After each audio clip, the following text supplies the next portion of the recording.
Hi, Greg Watson here. Just looking at the week that's been in real estate in and around New Zealand and Manawatu. So this week we're looking at interest rates and the OCR, followed by where in Auckland you can buy large sections and what to do if you've got a small one in terms of beautiful landscaping.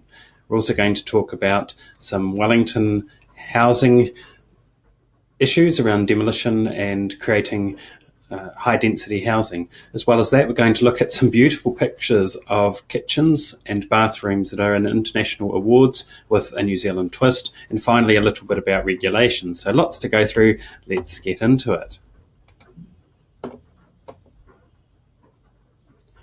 The ANZ is predicting that there will be an OCR cut, and they have said that it's more likely than not that the central bank will lower the OCR rate rather than increase it, which tends to often dictate what happens with interest rates with the banks. In other words, they may stay the same, potentially go down. So interesting that they are seeing that writing on the wall.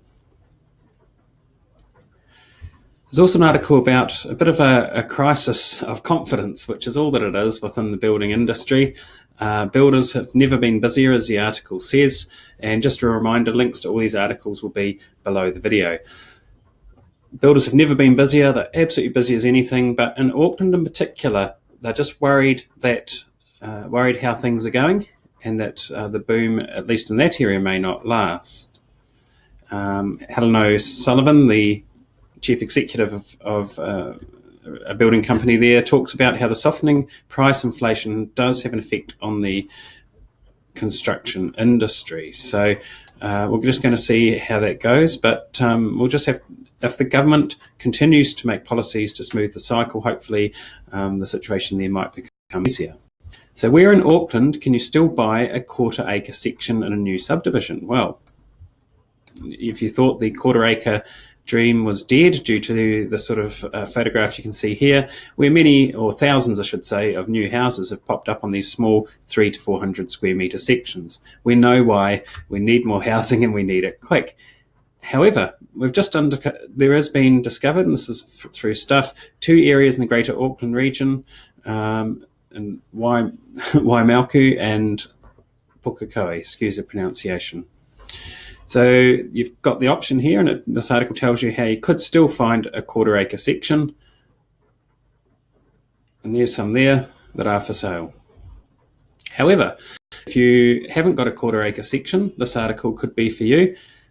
And these folks, again, this article from Stuff, and I'll just move my picture out the way, have created beautiful gardens on a small section in the North Shore. And I wanted to show you some of these pictures because what they've done here is really quite stunning. Lots of beautiful paving, retaining walls, box hedging, and it's not a flat piece of land. So it has things like this beautiful swooping staircase coming down, lovely places to sit, barbecue area there. And it's almost like they've created their own private space. And that's really quite a nice article to read about why they've done some of the features that they have. There's the beautiful outdoor fireplace there. Just the likes of this raised garden bed there. And it's just really, really lovely indeed. So you might like to have a look at some of the things they've done there if you've got a small section. Going to Wellington, Wellington, you may or may not know, has got a couple of properties there that they're trying to get onto the heritage list that are somewhat in danger of being redeveloped for a Chinese embassy. So they're quickly trying to get the heritage through. It's on the corner of Rugby Street in Belfast. Local people from Wellington will know the properties, but they are extremely good examples of Edwardian style. And this is what they're looking at putting in the place with regards to resource consent images around the Chinese embassy. So quite a change there.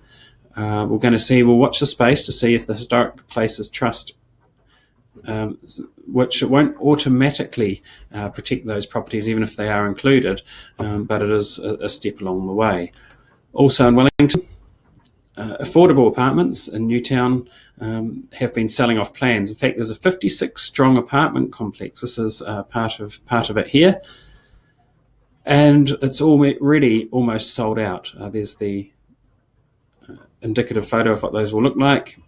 And so they're really helping to build those in. They're price driven and started at $550, which for some of us around the country is still expensive. Yet, in the context of Wellington, they are extremely well located, and they'll be constructed around a central courtyard. So it's a good example of what can be done with higher density housing. There's a picture there. Moving on to something I forgot to mention to you that was in here. The Tenancy Compliance people have been looking at property management companies and landlords to make sure that people are doing things the way they should. And a company in Wanganui, according to Stuff, has been fined $34,000 for not lodging the bonds when they should. So if you're a landlord and you're holding on to your tenant's bond, get it done, get it down to the bond centre in Pairua as quick as you can, as you've only got a short period of time to lodge those bonds before you could be up for fines. Now, I must say that the company in question was audited widely and they found many breaches, and breaches also in terms of insulation and the documentation required around that. So that's something as well. If you're not including details about your insulation breaches, your insulation in your properties as a private landlord, as you sign up new tenants, you have to do that these days. And a good template is on the Tenancy Tribunal or under the Ministry of Building, Innovation and Education website. Now, kitchens. If you're into design, 2 Kiwi kitchens have wowed the judges at the SBID Awards in London. And what I like about this article is there's plenty of pictures, there's also video.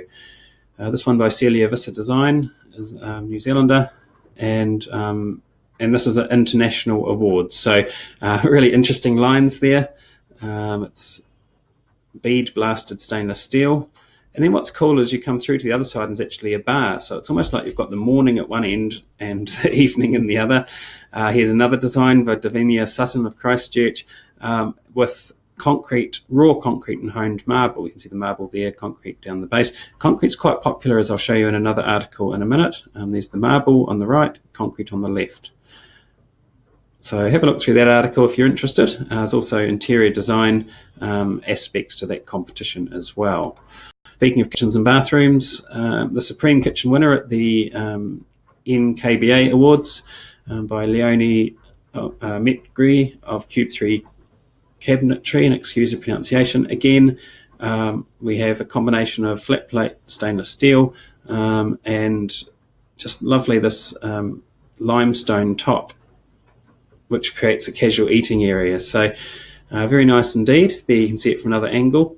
And again, it's not concrete, it's limestone, but again, that stone look is really popular in modern homes at the moment.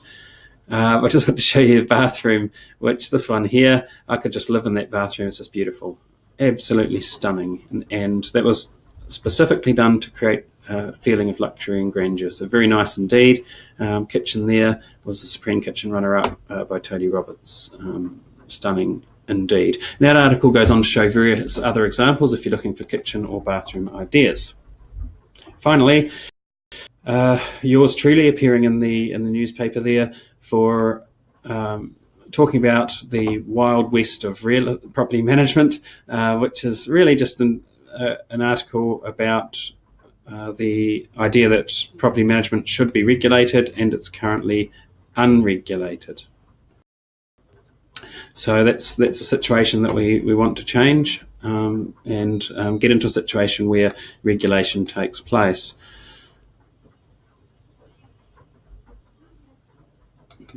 Just having a couple of little computer-related issues there, so we'll just see how we go.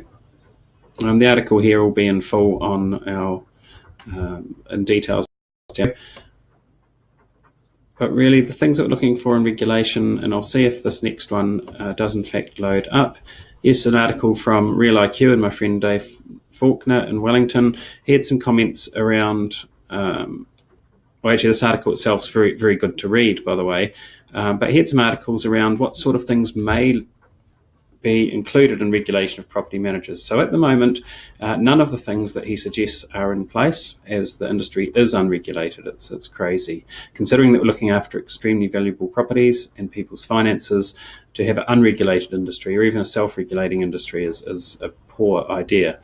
So he's saying there should be compulsory qualifications for property management, and there's already qualifications in place, they're just not compulsory. There should be verified and non-verified training. That's an ongoing training scheme. He talks about trust accounting as being mandatory. At the moment, it's not. And the auditing of trust accounts should be compulsory as well. So what happens to tenants' money once it's paid to a property management company is also unregulated.